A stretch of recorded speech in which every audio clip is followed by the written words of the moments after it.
So welcome to tonight's program given by Anne-Marie Bradley, CNS Gerontology, and Mary Coleman, Volunteer Coordinator. Unfortunately, due to technical problems, we joined the program in progress. I had to fit in care of my mother between work, the needs of my two teenagers and husband, with doctor's appointments, caring for two houses, and going to school myself one night a week. All this while trying to help my family, my mother, and myself adapt to each new stage of the disease.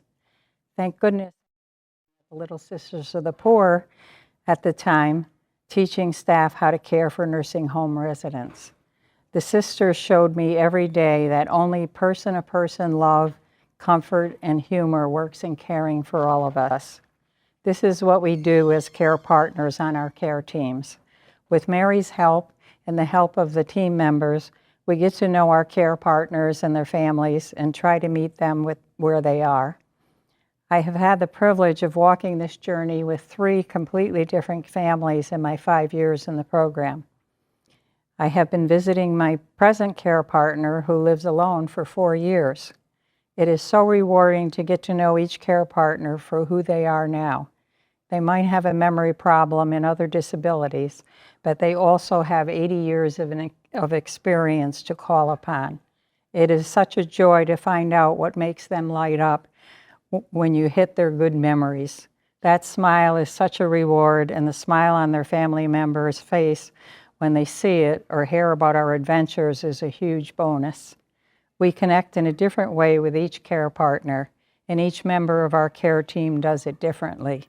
There are usually treats involved. Mary, I'll tell you a little more about her background. Mary Coleman has been an Alzheimer's respite volunteer since 2021 and currently serves as the volunteer coordinator for Eddie Alzheimer's Services, an organization dedicated to supporting caregivers throughout their caregiving journey.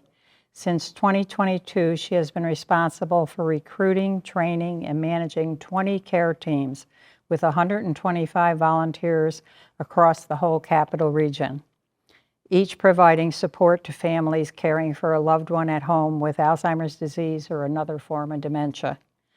Mary also serves on a committee developing memory mixers for caregivers and their loved ones to enjoy community events together along with other families. Mary is a communicant of Our Lady of Assumption in Latham, New York, where she continues to serve as a volunteer with that parish team.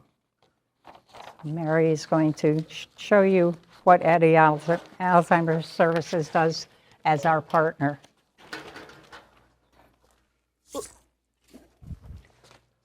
Thank you, Anne-Marie.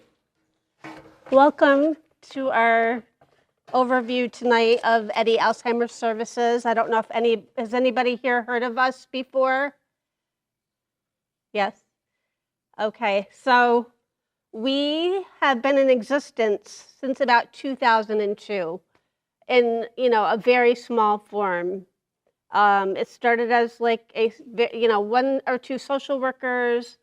The volunteer care teams were working to give respite to families, but that was basically, there was no real fundraising going on behind it. We just kind of were like scraping together. So through the years, it's developed, and we're currently now funded by the Health Department of New York State. So they actually have, can you go to the next slide, John? So they actually provide services throughout New York State. So if you don't live in the capital region, there's still somewhere to get services throughout the state. You can go ahead and do the next slide.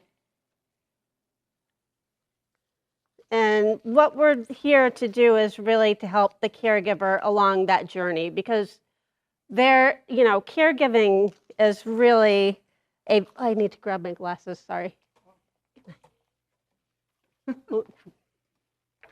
Thank you. Caregiving is really a hard journey to go through, especially with somebody with dementia. And you're going to hear me talk about dementia, Alzheimer's, they're not really interchangeable in that when you say dementia, there's really, you're like giving it a label, like cancer. There's, when you get diagnosed with cancer, you want to know what kind of cancer you have. So that's when we say dementia, we want to know, well, what kind of dementia do we have? And what's unique about this disease is that you're never going to see two people with the exact same symptoms, presentation, behaviors. Everybody has a unique situation. It's almost like a snowflake. So this person has dementia. You cannot assume that it's going to be like this person over here. Can you go to the next slide, John? So currently, we have over 11 million Americans who are providing that unpaid care for people living with dementia at home. And what does that translate into? 18 billion hours of service to those families that they're caring for. And if you had to put a value on that, it would be $340 billion. So we're talking about a lot of caregivers who are putting in the time and effort with their family members on this difficult journey. So we really need to have supports in place to, support those caregivers. We don't want them to burn out. And that's really New York's goal with this program. You can go to the next slide, John. Dementia caregiving is physically, emotionally, and mentally exhausting. Providing care to someone with Alzheimer's or other related dementias requires a substantial amount of work and effort. As the disease progresses, their reality becomes more distorted and cognitive function decreases. With dementia, there's no such thing as improvement at this point. It's a progressive disease that continues to, go along its path. In the later stages, a person with Alzheimer's or dementia will require assistance with personal care. So we're going from somebody who might need assistance with getting dressed, having their, meals, doing their finances, to doing, more personal care things like showering, and toileting, and those kind of things. Throughout, and then at some point, the situation becomes such that they can't be left alone, and that is really harder on the caregiver once that happens, because they're basically needing to stay with that person all the time, unless they have somebody that can come in and give them a break. Throughout the stages of the disease, caregivers experience variations of ambiguous loss. This person is not the same person that they, made a bond with, that they've lived with, that they've loved through the years. That's a grieving process for that person. Their life has changed dramatically based on what's going on with the person. Maybe this is the person that they confided in, that they shared everything with, and now they don't have that anymore. So they're grieving while that person is still present in the home. We also refer to this as the longest goodbye, because it could go from anywhere between 6 months to 20 years. It's very, hard to pinpoint how long the journey takes. While caring for someone with Alzheimer's or other related dementias can be physically demanding, there is a large part that is emotionally and mentally exhausting as well. You're dealing with somebody who might be asking the same questions over and over again, telling the same stories over and over again, not remembering things that you've told them. We have a doctor's appointment, on Tuesday at 4 p.m. They have no recollection of that when it comes time to go to the doctor's appointment. You cannot rationalize or reason with someone who has Alzheimer's or dementia. Their brain does not allow for this any longer.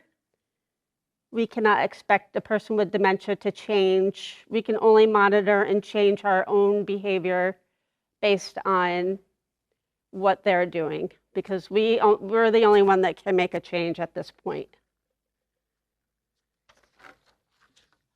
Okay, next slide. So let's go back to the New York State, what they're doing for this program. So the Alzheimer Caregiver Support Initiative is a grant-funded program to alleviate that financial burden, emotional burden, and somewhat the physical burden. They allow us to, help families in this capital region and a little bit beyond in some of the counties. And that kind of eases up their effort that they need to put in. The next slide. So we're going to talk today about some of the programs that we offer. Through EDDI, we have 12 employees. The majority of those people are social workers with a master's degree. And what they do, they've been trained and have worked for many years with families dealing with people, with this disease.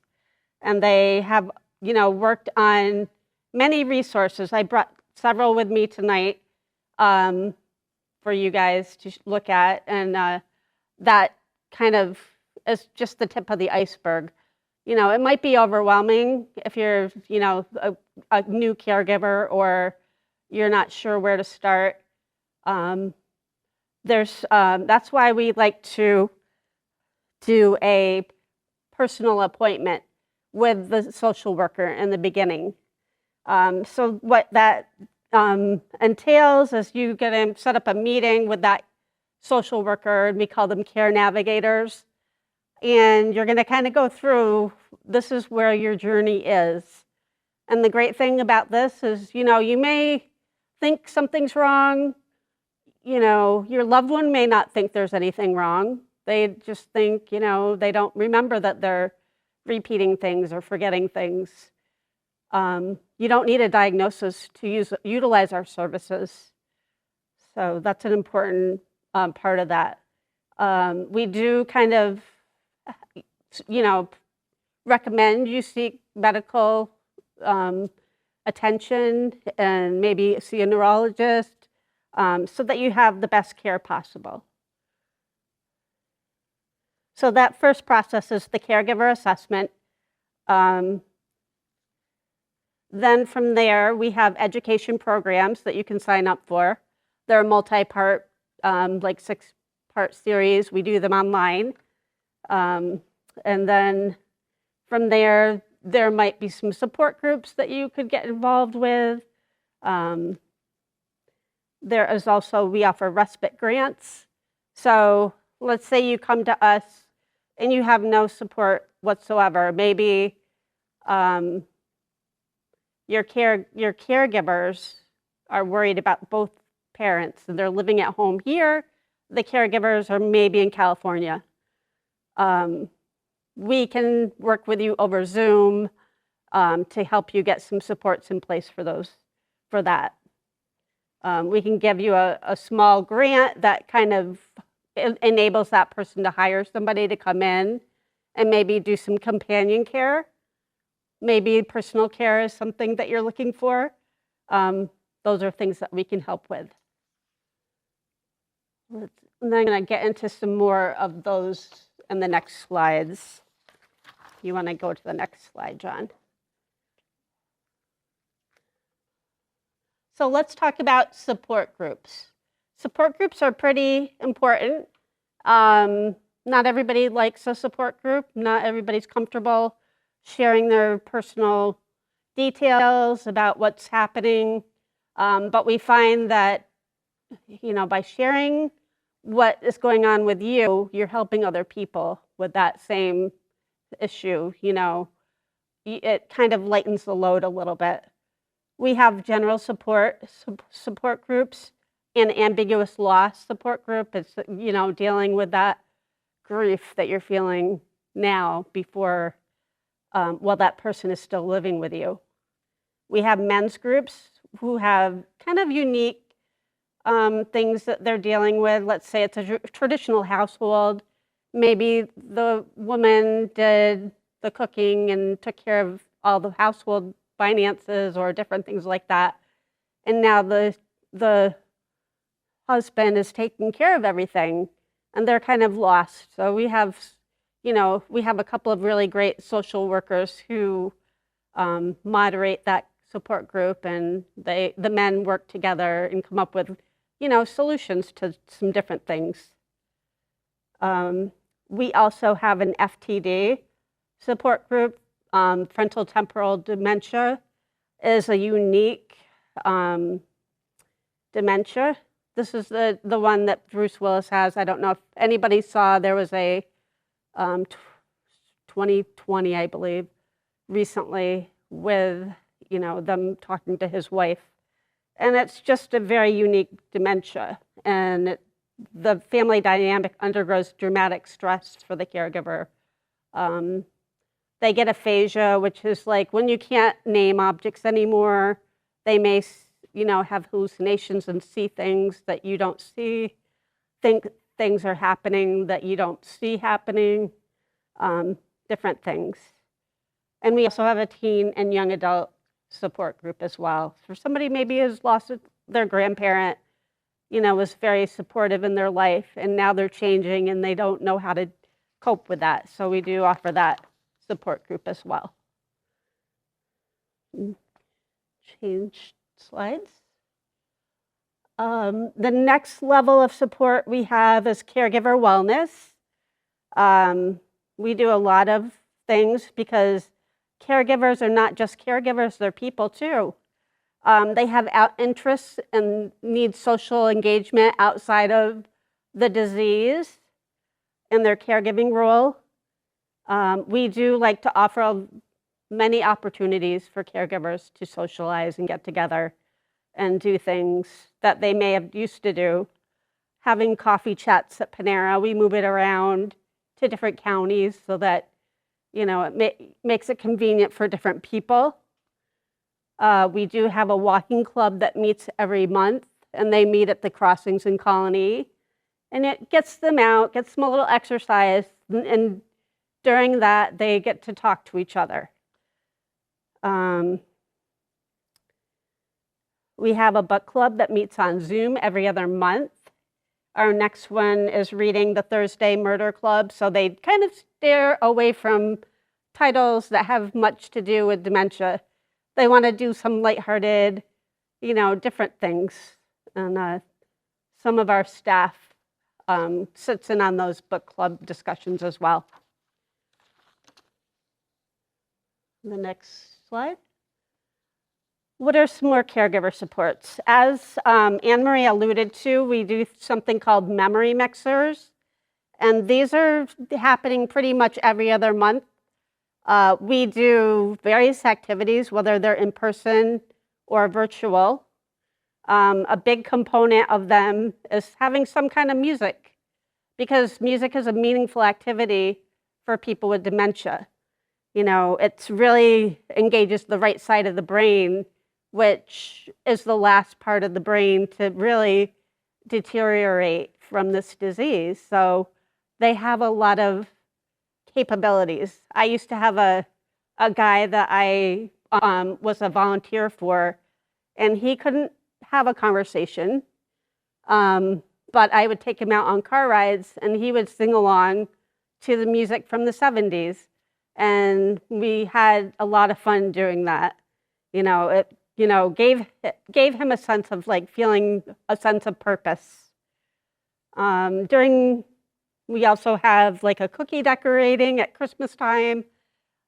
At that same time, we have somebody singing Christmas carols.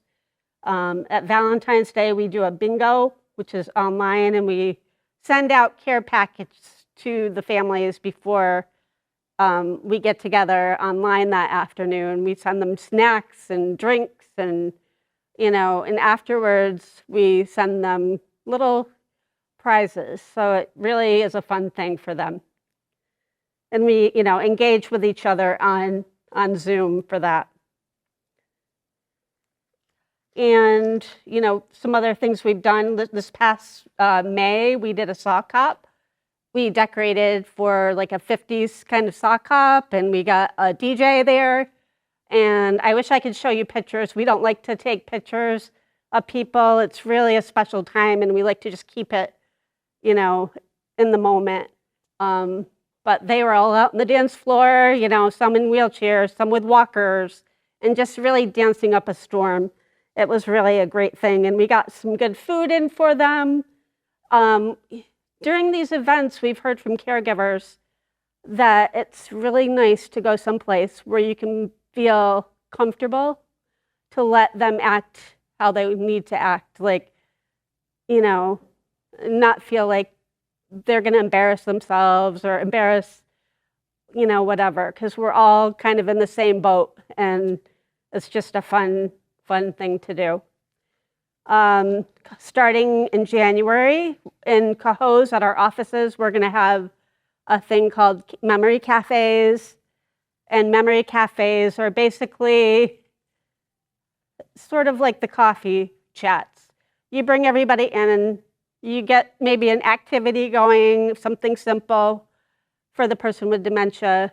The caregivers might go into another room, and maybe we got somebody talking to them about Medicaid or some of these tougher topics that are really hard to get into.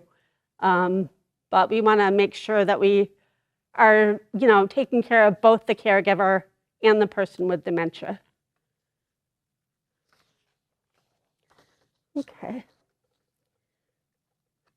Next slide.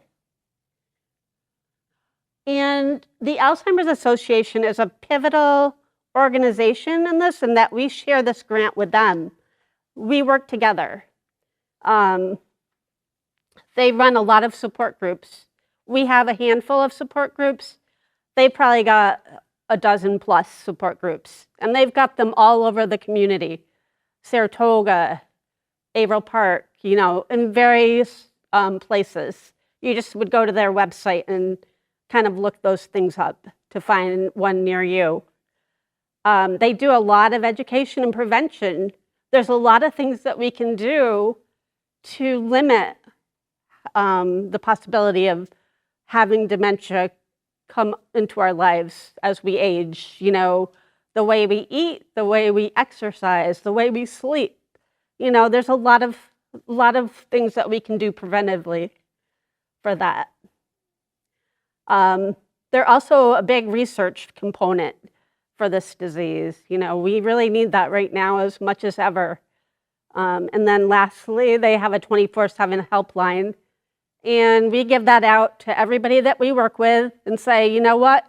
If you have somebody in the middle of the night, they don't know what to do. You don't know what to do with them. They're acting kind of funny. You don't want to bring them to the emergency room. You can call the helpline, and they can kind of walk you through some ideas, And then the next day, somebody from the local Alzheimer's Association will follow up on that call. Okay, next slide. So I'm going to talk a little bit now about our care teams. As Anne-Marie mentioned, we have 20 teams currently. They cover the main counties, and we have another team in Fulton County. And we currently have 125 volunteers, and we're helping 65 families. On average, we have about 6,000 hours of service amongst our volunteers with the work that they do.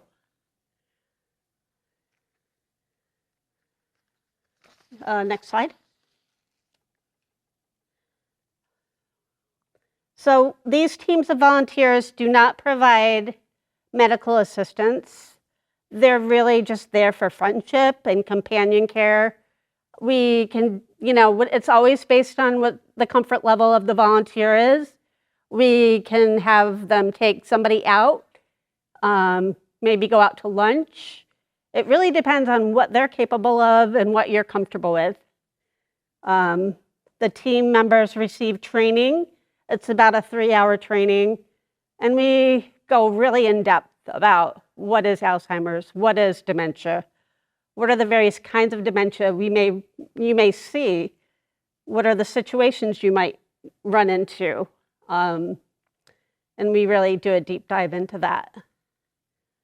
We, might do some things like the social visit, the meal preparation. Maybe it's a situation where the person doesn't know how they're going to prepare meals every day. That can get overwhelming for somebody. And when a volunteer shows up with a nice little meal for them, they are very grateful. They can do something like offer a reminder to take medication. We can't, give them medication, but if there's a note that says, oh, Joyce needs to take 1 tablet of such and such, you can remind them to do that. They can run errands for you and just give those brief respite visits. As Anne-Marie has mentioned, she visits somebody who lives by themselves, and we have quite a few people in that same scenario. They're living at home alone, so we're a social support for them. We can help them. Maybe they don't drive anymore. Some do drive. There's a lot of ways we can help them. And, it really helps them to stay at home as long as possible, too. All right, next slide. So there's a lot of benefits to volunteering. It's a very minimal commitment. I ask our volunteers to do just a couple of hours a month. The volunteers really work as a team in most cases. And for instance, I have a team of about 10 people at my parish, and we have about 6 families that we help. So I just work with the team and say, on Tuesday, who's going to do this next Tuesday? So I do it for the month. And so everybody has somebody visiting once a week, sorry. So that's really a benefit to having a team effort. Every 6 weeks, we get together for about an hour, and we just talk about how the visits are going. Do they have questions? Do they have situations coming up that they need to talk about or don't understand? Maybe there's a better way to do something. Maybe they're stuck on, what should I do with this person? We work together to come up with those ideas. In a lot of cases, our volunteers will go in pairs of 2. That way it takes a little bit of pressure off. You always have another volunteer there with you. The scheduling is flexible. And social visits are good for everybody, for the person you're visiting and for you. Because, being social is one of those key things for, keeping dementia at bay, really engaging in social activities. Next slide. What are the caregiver benefits? Well, it gives them time to do something for themselves. We don't like to see people get isolated.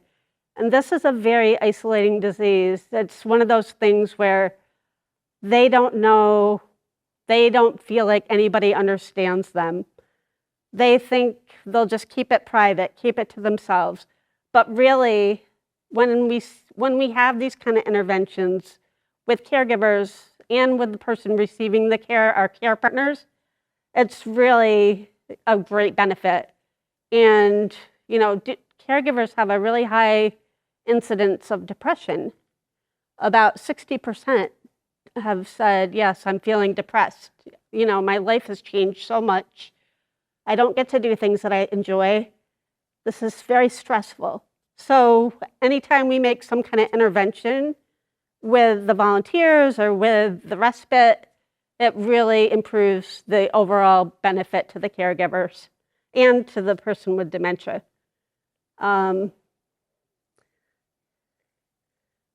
they get to meet new people in the community. That gives them a level of support that they didn't have before. Like when I mentioned somebody might have their kids living in California and they're here, that really gives them a little more of a boost to have that kind of support. You have ongoing support from me, and I meet with these teams every few weeks, and then it's free, so that's like a big benefit in itself. A lot of the caregivers can't believe it's free. They're like, how is this possible? How do you find these people to do this for free? And, the majority of our volunteers come from churches like St. Edward's. We have 20 teams and 19 of them are rooted in a church. So we have people who want to do service, who really care about people and want to really ease the burden for them. Now I'm going to tell you, you can go to the next slide, which is my last slide. I'm going to tell you about some of our resources that we have. You can find them on the back table. We have the Caregiver Pit Stop, which is really a great resource for somebody who's really got a lot of different questions about dementia. What are the different kinds of dementia? What are the symptoms? What happens if you needs help in getting them into the shower? It's not a secret that as people get older and have, dementia happening, they don't want to take a shower anymore. They don't remember that they didn't take a shower. They don't want to do those kind of things. And we have tips to help you get through those. There's a bigger pamphlet, and I only brought a few of these with me, but it's really a thick resource guide for caring with somebody with Alzheimer's. And it's from the National Institute on Aging. And it goes it does a deep dive into all sorts of things. What about a healthcare proxy? What about lawyers? What about, everything? It's all in here. And then Everything in One Place is a really popular handout that we have. And that's just keeping all the information in one place. All your personal information, all your insurance, financial, everything is here. Anything that you would need to know, off the top of your head for any of appointments that you have is in here. Coming up, we do have a memory mixer coming up in October, on October 29th at the Clifton Park Library. We're going to have a Broadway singer. Her name is Natalie Toro, and she is wonderful. And she's gonna, sing some Broadway music. We're gonna get some nice treats for the families, some cider donuts and coffee and tea and all that good stuff. So that's coming up on October 29th at 1 o'clock. There's some other handouts. There's a handout about, when you're talking to your loved one about their driving, that can get really dicey. We have some information about that there. And there's also, we can guide you through those processes. And, we have a lot of resources. That's what I guess the bottom line is, we have a lot of resources. I just skimmed the surface of them tonight, which is why going through them with one of the social workers is a great idea if you have somebody that you're caregiving for. If you're not caregiving for somebody and you think you could be helpful as a volunteer, you can see me about that. I guess we're going to pass it over for questions now. And we have the sign-up list if anyone wants to. If you want one of our people to give you a call, you can sign up on the list too. I think, is that it right there? It's on the table. It's at the back table, okay. So are there any questions? Oh, just a second, Sorry. Here we are. Okay, I was just asking about the language, if you have a language service, I'm sorry, what was that? language services for your, I guess, the caregivers support. Is it? Like multi. For people that don't speak English. Yeah. Oh, okay. That's a good question. I would have to check into that. We do have, we're part of St. Peter's, so St. Peter's has a lot of resources for those kind of things, and I could check to see if we have that as well. Thank you.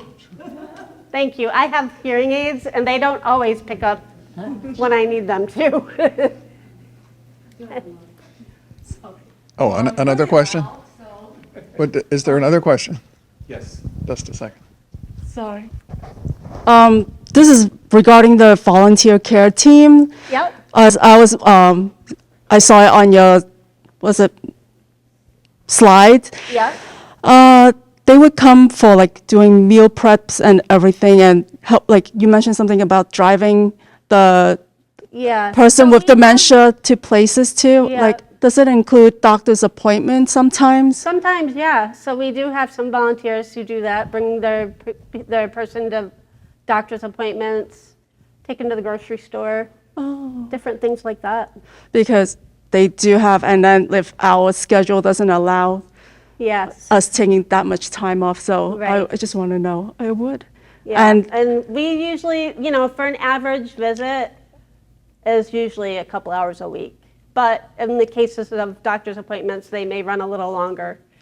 It's just a matter of connecting with the volunteer, giving them enough notice, and seeing if we can find somebody. how do we connect with a volunteer? Do we have to speak, You get have to social go through worker? an assessment with one of our care navigators, and then we can get you set up. Okay.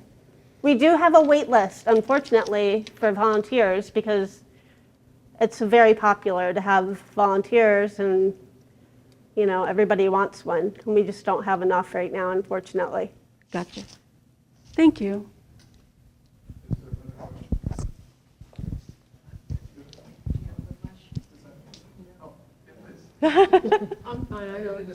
No. I just wanted to say, a few years ago, I was actually a volunteer caregiver. I stayed at the house with the person with dementia. His wife went outside and gardened for a couple hours, and it just gave her a respite to do that. Absolutely. I didn't take him anywhere. He was basically nonverbal. A lot of times he just slept in the chair. Yeah. We had the TV going, but he had health issues. We had to watch his diet. So I had to watch that he didn't get up and raid the fridge. Yeah. If he wanted to do that, I would That's a call big one, her frontal if I temporal. had any issues. Yep. If he wanted to do any of that. So I did have protocol to make sure, for that. But for the most part, I would sit there and try and engage him in conversation. He Yep. was basically nonverbal, but she enjoyed being out in her garden for a little while and not have to worry about him going out the door and looking for her and things, and could enjoy being outside for a couple hours. Right. He unfortunately passed away. I wasn't a volunteer for too long, and then I ended up having surgery and didn't really get back into it. But any little bit helps. Yes. She had family around to support her also, going to the market and things, so I didn't, get into doing any of that, but, Yeah. you know, That's a great thing. like you said, any little thing helps. Yes. My mom had dementia, Alzheimer's. I don't know if she ever really got diagnosed, but she had memory issues for about 16 years. Wow. We lost her a lot longer, a lot before we lost her permanently to God. So, and I remember people from St. Edward's, from the Alzheimer's care team, going to visit my parents once in a while. So it does help. Yeah, it really does. It's I mean, it's a tough road. it is. Anything you can do to lighten it is greatly appreciated. Yes. Anybody else? Yeah, and the majority of, I would say, the majority of the people that we visit don't go out. They're just staying at home and making conversation. And it's more about the caregiver getting an opportunity to do something that they love to do. Thank you. Well, we thank you so much for coming and for being online. Thank you. I have one announcement from Becky Crowley, head of the parish wellness team. She's actually caregiving these 2 weeks, so couldn't be here. She's with her mom in Florida. People have asked us since we started talking about the Alzheimer care team, if people that are other kinds of caregivers. And so Becky put out a thing in the bulletin asking if there was a need for it. And so we are going to try to start a caregiver support group for all kinds of caregivers. And this is what she said. We understand that there are caregivers taking care of loved ones who may have other medical conditions and other than dementia, and we want to help you gain the support you need. If you are interested in this upcoming caregiver support group, you can provide your contact information so that we can reach out to you as this group is established. Also, please watch the announcements in the church bulletin and social media in the coming weeks. And so there's a sign-up sheet, and you can sign the sheet. If you're at home, you can call the parish office and ask for Becky. So we're going to do that. So we would certainly love to have anyone that would like to be a volunteer. It is as rewarding to the volunteer as it is for the person, the care partner. I brought another volunteer to the lady I take care of, that I'm my care partner, and she said, well, who is she? And I said, well, she's a volunteer like I am, and from the church. And she said, oh, I thought you were my friend. And I said, I am your friend, and I became your friend because I came as a volunteer from the church, and this woman will be too. And so it is just a wonderful thing to be able to help these families, and having been that family, it is just a relief. And some of the people that I've care partners, they were able to go to the doctor themselves, especially a husband that was afraid to leave his wife. Once the care partner begins to trust you, then you can do anything. You know, when you always look for what makes them happy and what makes them sad, and what do you connect with them.